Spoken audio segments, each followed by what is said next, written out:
Bonjour, je vais vous parler du film Maria Chapdelaine. C'est tiré du roman de Louis Hémon, bien sûr. Ça se passe en 1910. C'est un film de Sébastien Pilote. Moi, je vous avoue, je l'ai vu 2 fois. Et si je ne me retenais pas, je retournerais le voir une 3e fois. Mais on va me calmer, là.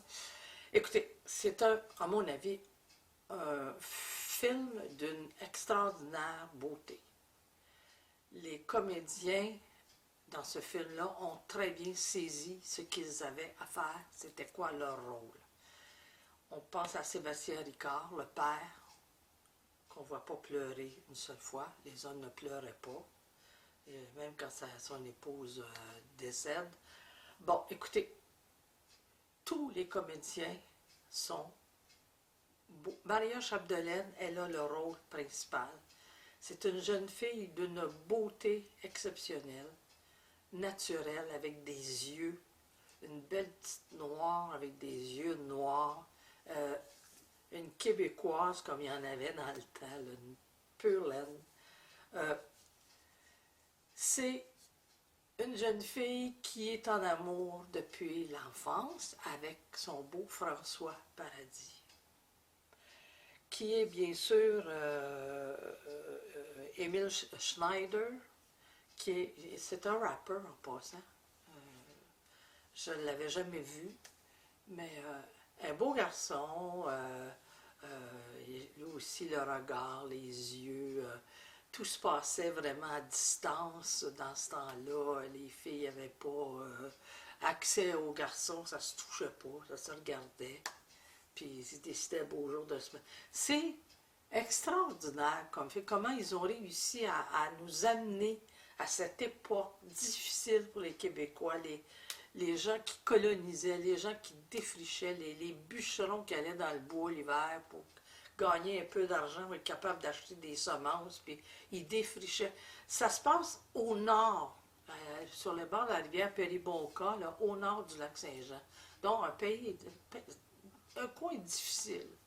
Ils en ont fait, à mon avis, un des beaux films québécois qui va rester dans l'histoire du cinéma québécois. Je vous le dis, allez voir ça. C'est formidable. C'est une réussite, je vous le dis, c'est une réussite à tous les points de vue. Petit bémol. La première représentation, j'ai dit à mon mari, je ne comprends pas toujours ce que les gens, les comédiens disent. Moi, j'ai des appareils, et la 2e fois, quand je suis retournée, j'ai apporté mon amplificateur avec moi. Je m'en vais aux toilettes pour laver les mains, puis tout ça, il y avait beaucoup de femmes, et une femme me dit, par hasard, « Avez-vous tout compris, vous? Moi, j'ai pas tout compris. J'ai pas tout entendu, ils parlent pas fort. » Puis là, je me suis dit, c'est vrai. C'est beaucoup de chuchotements. Les gens ne se parlaient pas, ils se parlaient un petit peu comme ça.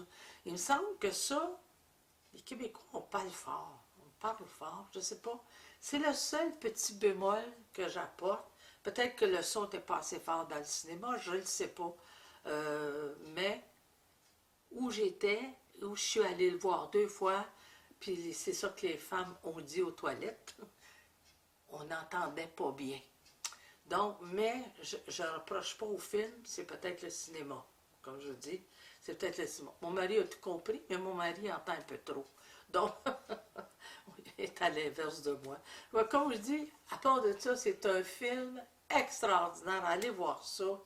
Allez voir un film québécois fait. Ici, allez voir qu'on fait du fichu de beau cinéma. Du beau et beau cinéma. Et encore bravo à tout le monde. Et à cette beauté, Mademoiselle Montpetit, qui est d'une beauté rare. Bon cinéma. J'entendais dire que plus loin vers le haut du lac, dans le bois, où il n'y avait encore personne, il y avait de la bonne terre. Il a pris une concession, bâti une grange, une maison, une étable. Montrez-moi le bois de bout quand je la couche. On va éclairer à la place, Monsieur Chapdelaine. Tough, c'est doué, c'est beau, un homme qui toffe. C'est quelque chose qui peut me consoler de rester si loin dans le bois. c'est de voir mes hommes faire un beau morceau de terre. Moi, je suis tannée. Je vais essayer de faire n'importe quoi rien que parce que c'est un garçon. Jamais puni pour de vrai. Mon petit mal avenant, tu vas voir si je te pogne. T'aurais fait une vie plus heureuse avec un autre homme que moi. Non, Samuel, on est chanceux. On n'a pas été bien malheureux tous les deux. Les garçons sont de bons garçons. Puis Maria, toute bonne fille aussi. Ah ben, un revenant. C'est qui François Paradis? Tu peux pas t'en souvenir. Il est rendu coureur des bois. Ça doit être Eutrope Gagnon qui vient le voir. C'est pas une grande prophétie, c'est vrai qu'il est souvent. Oh, la Rose, c'est toi donc. L'amitié que j'ai pour vous, ça peut pas se dire, Maria. Bienvenue avec moi, mon neveu Lorenzo. Il travaille dans l'État du Massachusetts. C'est une grosse place, là, vous êtes? On est juste à 1 heure de Boston. Et ça, c'est une vraie grosse place. Tu vois, tu dis toujours qu'on vit au fond du bois puis qu'on voit jamais personne. Ouais, mais tu fais bien les garçons. T'es rien qu'une fille, par exemple.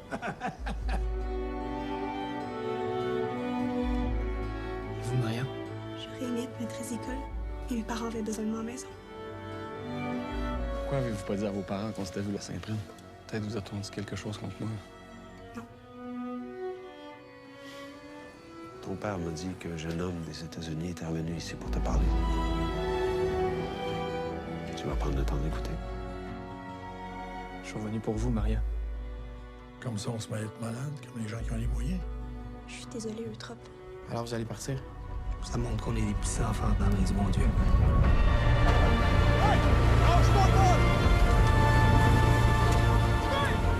Vous êtes trop de nord. L'hiver est trop dur, l'été est trop court. Des hommes comme ça. On dirait que le bois connaît des magies pour vous attirer. Vous ne pourriez bien tous mourir sans que personne vienne vous aider.